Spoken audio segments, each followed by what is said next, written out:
Rigoberto, how are you? Hello, I'm good. Thank you. How you doing, Professor? I'm doing well. Thank you for asking. Let me get your credit here. I'm proud of you for regularly attending.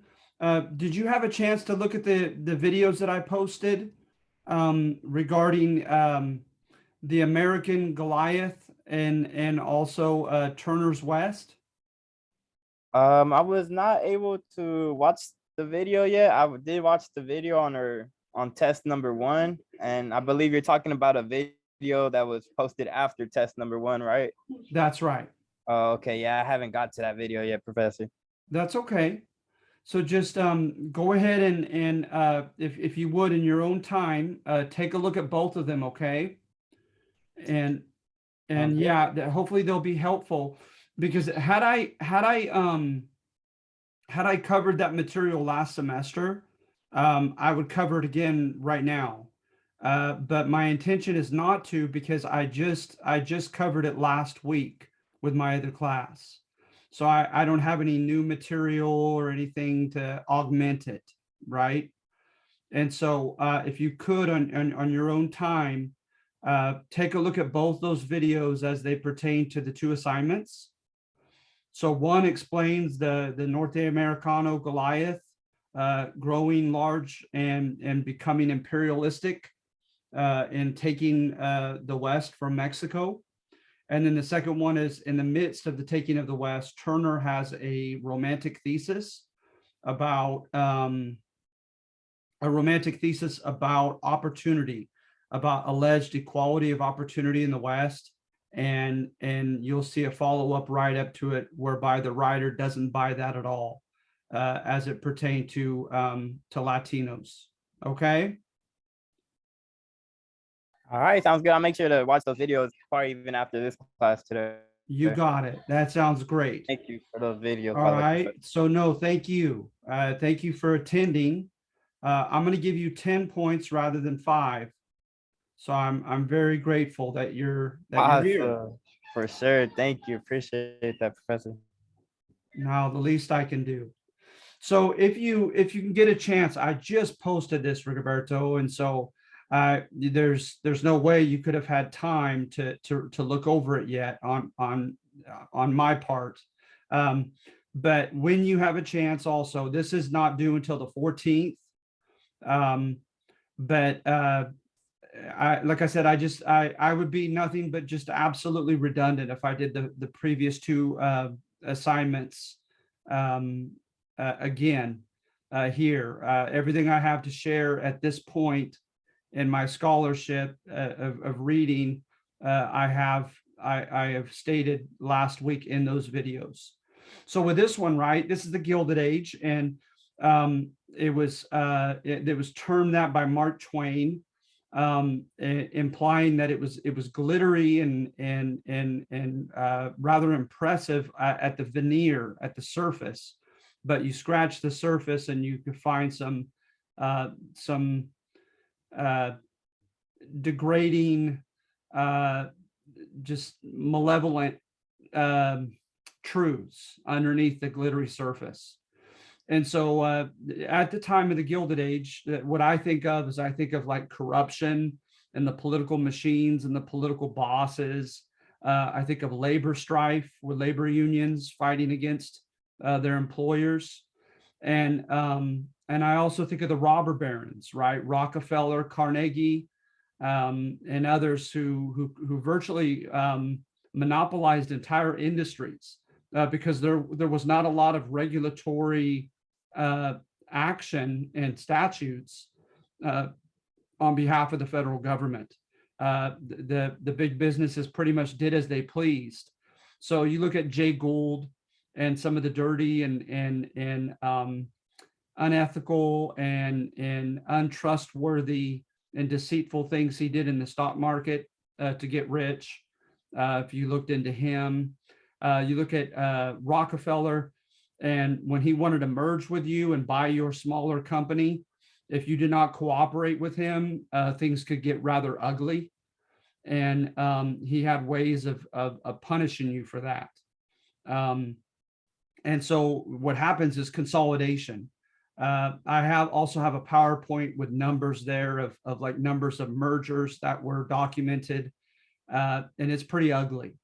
And so it looked as if what Karl Marx had written about with capitalism were coming true, that it was forming a plutocracy, a rule by this wealthy elite that was parasitically benefiting at the expense of everybody else.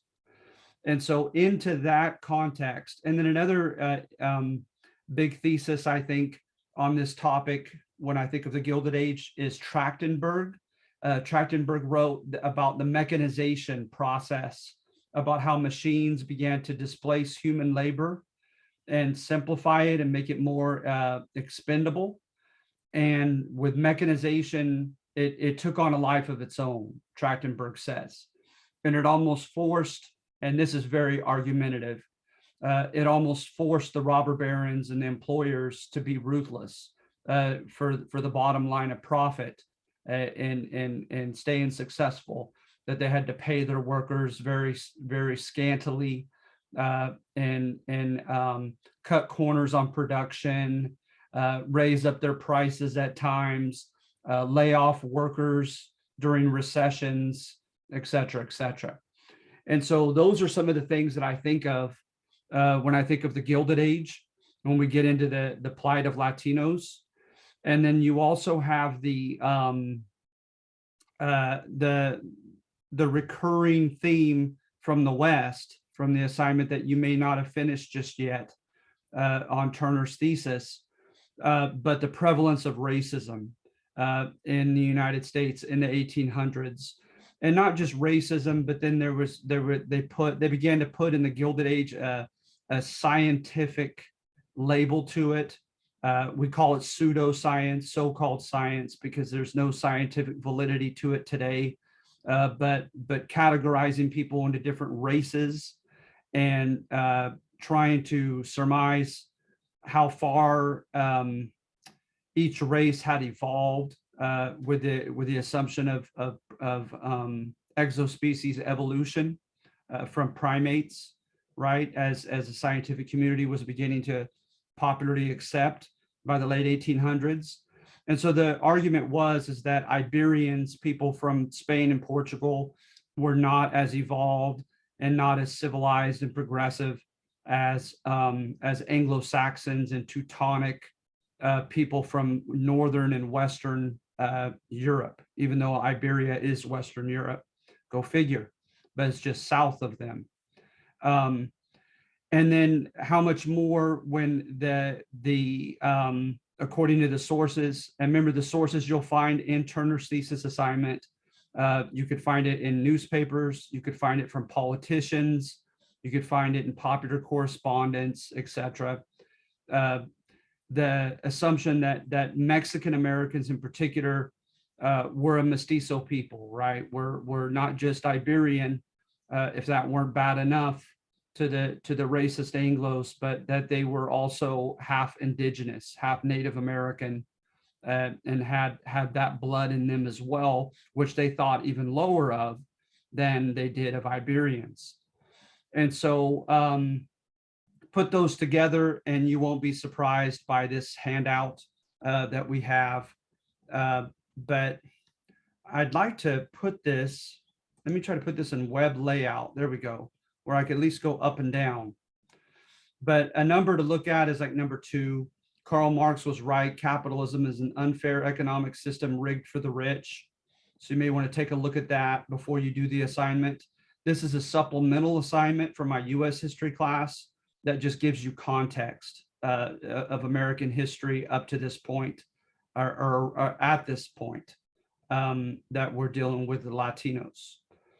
And then that's a conservative argument, number 3, that the robber barons, quote, earned to a certain degree their success. And then again, number 4, numbers 2 and 4 are big. Our plutocratic government favored big business.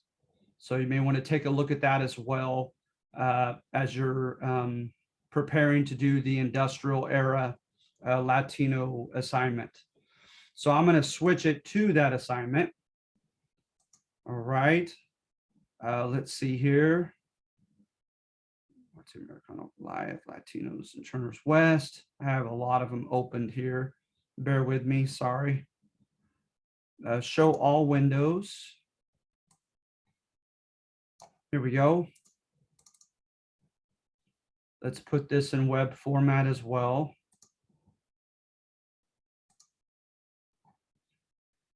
And so what you find here is that the Latino people, especially Mexican immigrants, right, began to flood in and provide an opportunity for the employers to have exploitable labor. When they came in from Durango, Chihuahua, Sonora, and other northern Mexico states, Coahuila, into Texas, Arizona, New Mexico, and California primarily. By the early 1900s, they're going to disseminate across the country into cities like Chicago. But here in the Gilded Age, they primarily migrated, the Mexican immigrants primarily migrated to the Southwest, in the far West. And the Mexican Americans were primarily numbered there too, especially in densely populated New Mexico areas in California. And Southern Texas is going to open up primarily with cattle, not only cattle, with when you have the great cattle drives and the cattle market's going to take off in Chicago, et cetera. With the Kansas cow towns transporting the cattle to the east. But you're also going to have commercialized farming, and you're going to have the mechanization of farming, right? With the mechanical reaper and the thresher and the harvester combine, and then railroads to put your produce on. You get the beginnings of mass agribusiness in the Gilded Age, and roughly that after the Civil War, the 1870s to like 1900 is roughly what Mark Twain would term the Gilded Age. You also had in Arizona mining, a lot of copper mining in particular, and I'm mentioning these industries because they were the heavily represented industries for Latinos, workers, laborers. So they came in and they did mining work. They did agricultural labor, although they weren't the primary source of agricultural labor just yet. Supposedly in the Gilded Age, it remained primarily Asian labor. But they began to flood in, especially places like Southern Texas already, and to work in the fields. And so you have agricultural production, you have cattle ranching. And with cattle ranching, the days were very short in duration for the cowboy, for the vaquero. He had open grazing land. He had rights to claim wild cattle with Rutherford B. Hayes and other presidents, but it lasted shortly. The heyday was supposedly the 1870s, and it's going to come to a rather abrupt end with the cattle industry having decimation, more than 10% destruction through disease, et cetera, and glutting the market, et cetera. And so then you're going to have big farmers come in and put up barbed wire and buy up most of the good fertile land. And so a lot of the Latinos had to work as day laborers, vaqueros on the ranches. And another industry where they were heavily represented in the Gilded Age were the railroads. A lot of them were employed in the Santa Fe and Topeka, Kansas, the Topeka Railroad and other railroads. And there was a dual wage system. When they began to work culturally, it was very quickly they materialized that they were pigeonholed, right? On a silly level, like imagine Will Ferrell trying to play the protagonist in a very serious drama. It's hard to picture, right? Because he's a comedy man. That's what they did, is they pigeonholed Latinos and said that they were less intelligent. Thank you for my silly joke there, ingratiated me. They were less intelligent. They were meant to work as burdens of beasts, beasts of burden, with manual labor. That was the spot that they in which they belonged. Now, functional history looks at that very amorally. It doesn't make villains or heroes of anybody, and it just looks at the need and the importance of Latino labor in those main industries and how they kept those industries going, which is a point of, of pride for Latinos.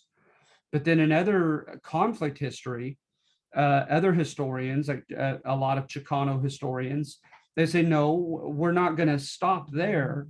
We're going to cry out injustice, right? That we were pigeonholed into the proletariat, into the manual labor jobs.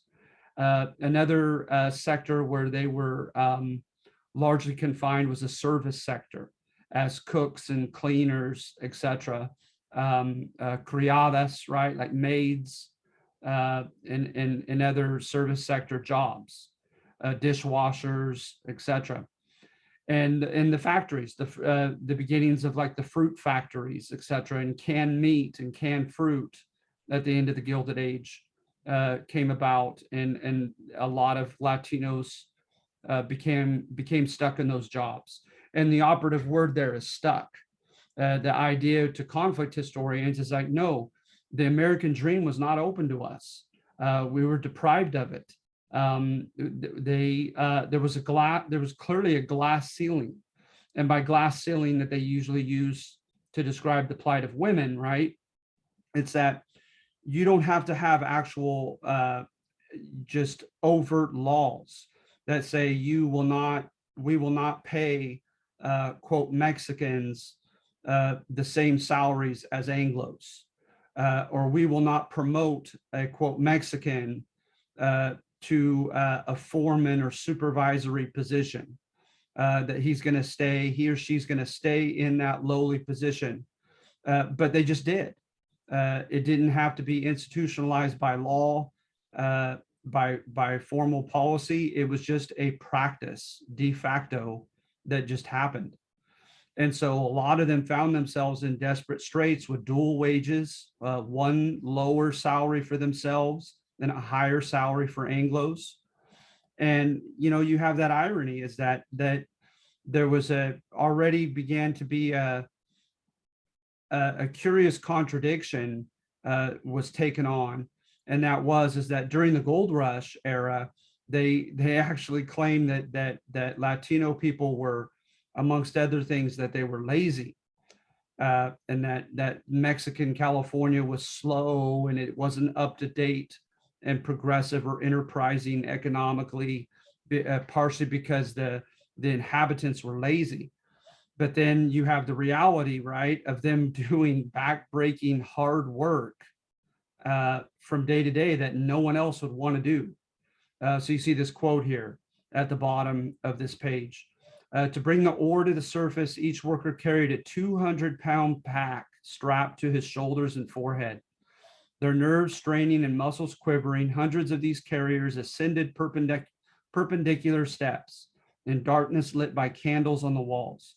Emerging into the daylight at the entrance of the mine, they deposited their burdens into cars and then took time to smoke their cigarros before descending again. And so then now you have the rectification of that stereotype, whereby people said, no, Mexican Americans and Mexican immigrants are the hardest workers.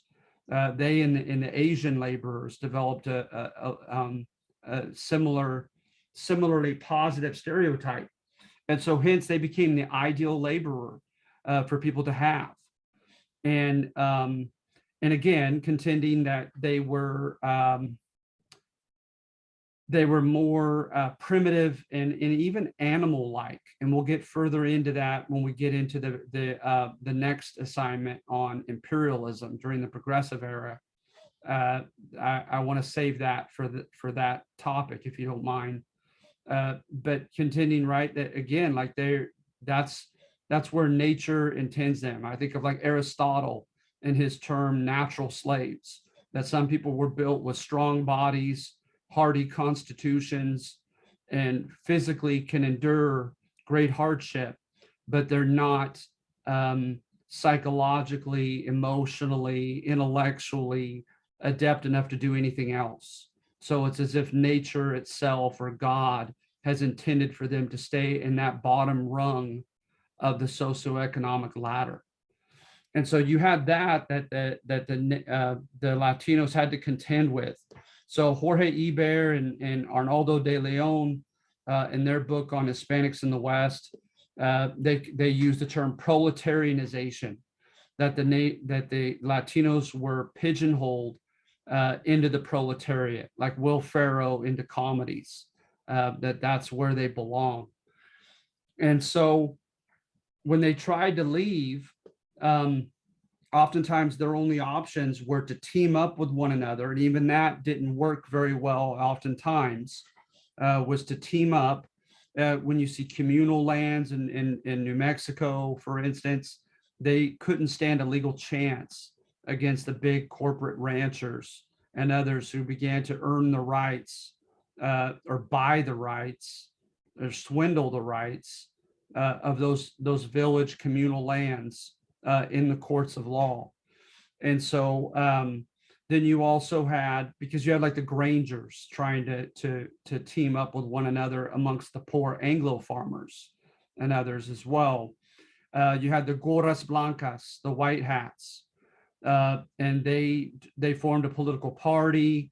They cut the barbed wire fences symbolically of the rich corporate ranchers and tried to fight for the rights of the common Hispanic people in the West. And they were particularly strongly represented in New Mexico and in Texas, etc. But the strong force of the law was against them in the courts of law and with organizations like the Texas Rangers, who Rodolfo Acuna says he goes so far as to call the Texas Rangers paid assassins for the big corporate Anglo ranchers. And so it's as if the Latinos didn't stand a chance being pigeonholed into the proletariat.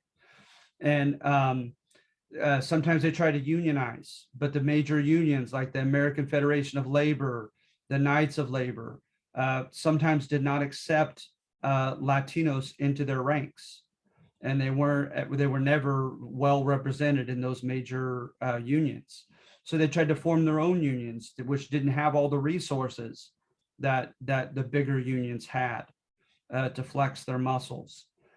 So they engaged in strikes, but especially like the Anaconda copper mines in Arizona, but it didn't end well for them, and public opinion was against them.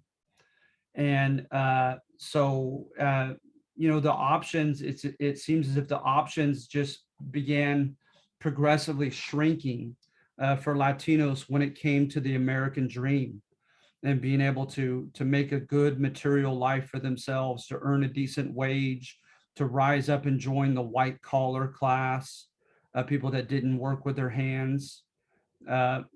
Difficult, if not impossible in many cases. And there were always exceptions. You had some who already had a lot of money, some of the big rancheros and hacendados in the Southwest, and but a lot of them were gobbled up by the corporations. The corporations just had too much capital, too much money to play with, from thousands of people around the world buying shares of stocks in their companies. And so so you have all these harsh, ugly realities that Latinos had to contend with during the Gilded Age. And it was tough enough for the common plight of the common white Anglo-American to contend with the robber barons and to try to realize, because you got to remember, the main avenue to the American dream was primarily entrepreneurial, was through business. And good luck against big business, right? I would make the argument that the main avenue to the American dream was not yet academia, as we'd like to claim today. And so, And then you had segregation by the time of the Gilded Age. You literally had brown schools in Texas and other areas where they were segregated. The kids were segregated. They were segregated from public theaters and public pools, sometimes restaurants, etc. They had like a Jim Crow system that Latinos had to contend with by the end of the 1800s. And this was acceptable, like with the Plessy versus Ferguson case, by way of the example of the African Americans, right, in the Jim Crow laws that were in effect in the Deep South, in the South. All right. So, do you have any questions, Rigoberto? Does this help at all? I didn't have any questions at all. Thank you, Professor. Yeah, this was very helpful. Okay, good. I hope so. I hope so.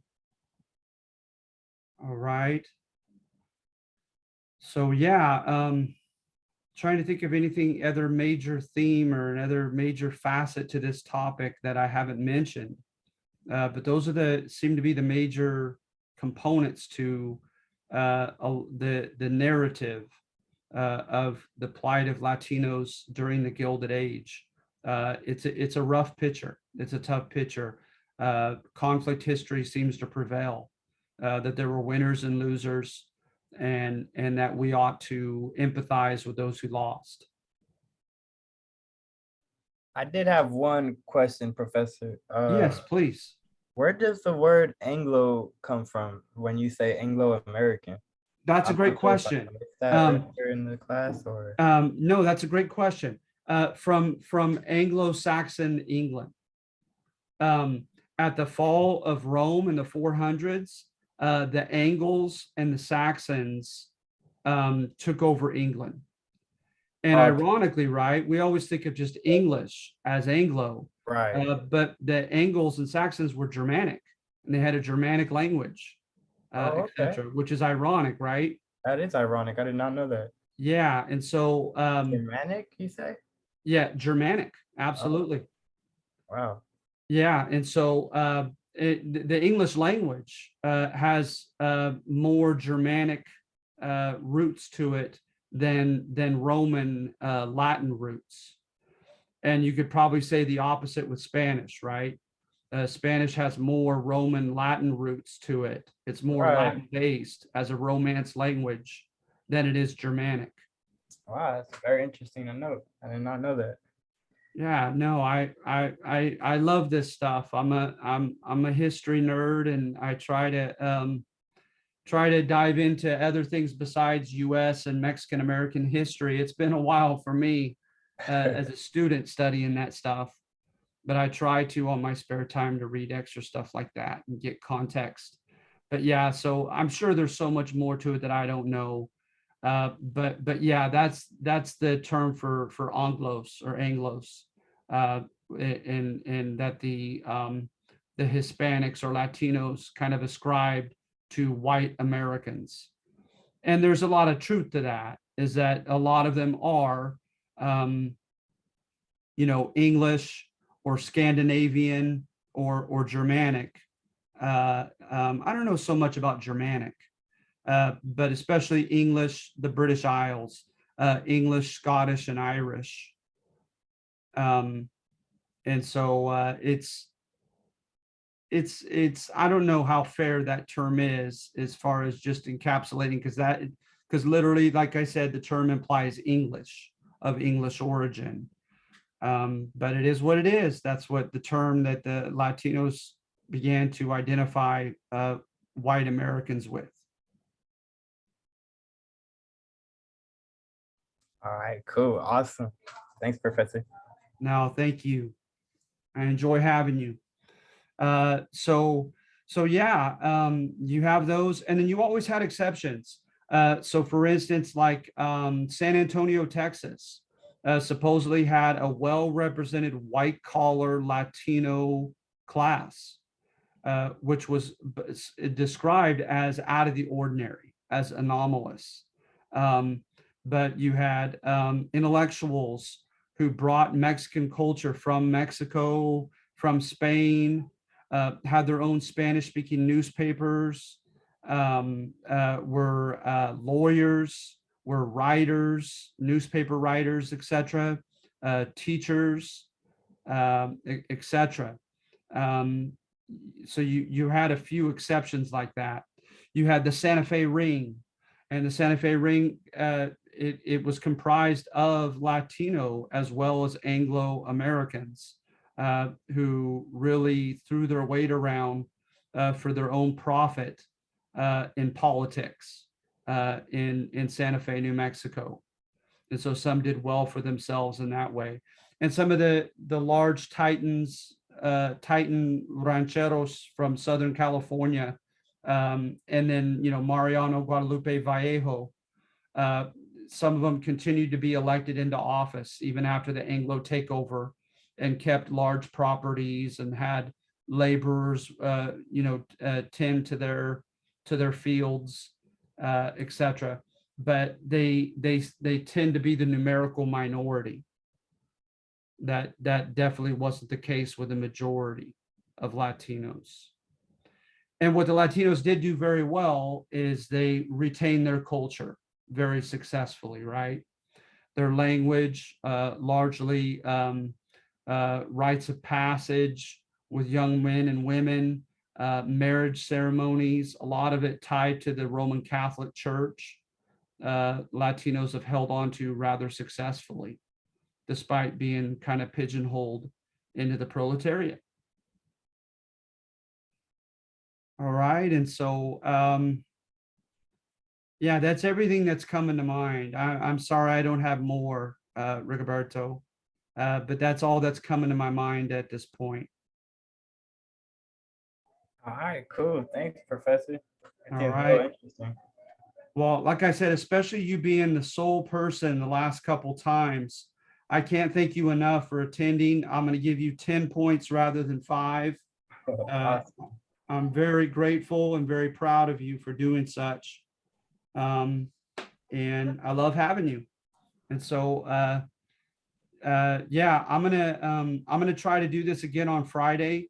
By Friday, when I do the imperialism one, we might be far enough ahead of schedule that, well, I'll send out an announcement. Okay, I'll send out an announcement, because the one we're covering right now is technically from 410 to 414, and we're just on the 6th of April right now.